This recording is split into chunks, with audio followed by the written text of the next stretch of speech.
COVID has created some unexpected events in many people's lives. Frequent COVID tests, multiple quarantine periods, post-COVID effects and what all. But all these troubles may seem less when we come across this Turkish man, Muzaffer Kayasan.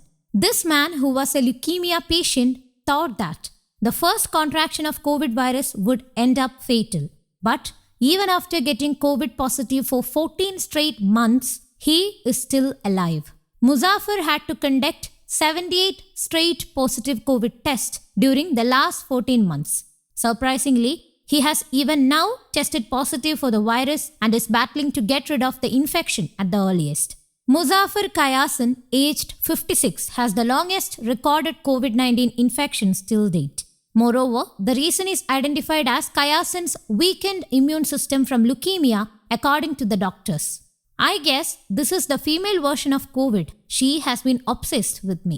Kayasan replied as he tested positive again on his latest PCR test. He had left hospital in November 2020 and he had a hope that COVID would leave him as a whole by then.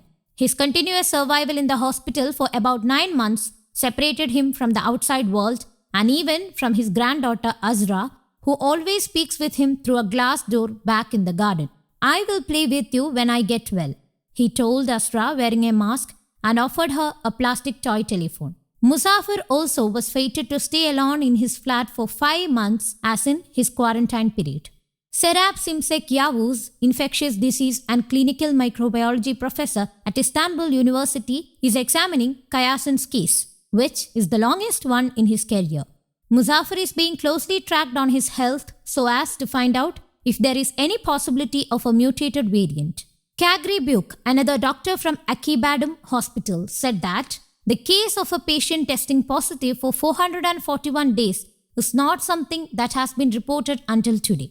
Moreover, this unending positive test has ended up Kayasan ineligible for a vaccine. Turkish guidelines mandates that a patient could get his or her shot once after they get a full recovery from COVID-19. On the other side, the ill-fated Kayasan has initiated requests to ease his confinement in any ways. The person has lost his sense of taste and smell long back and is now trying to regain it. News Desk, Kaumudy Global.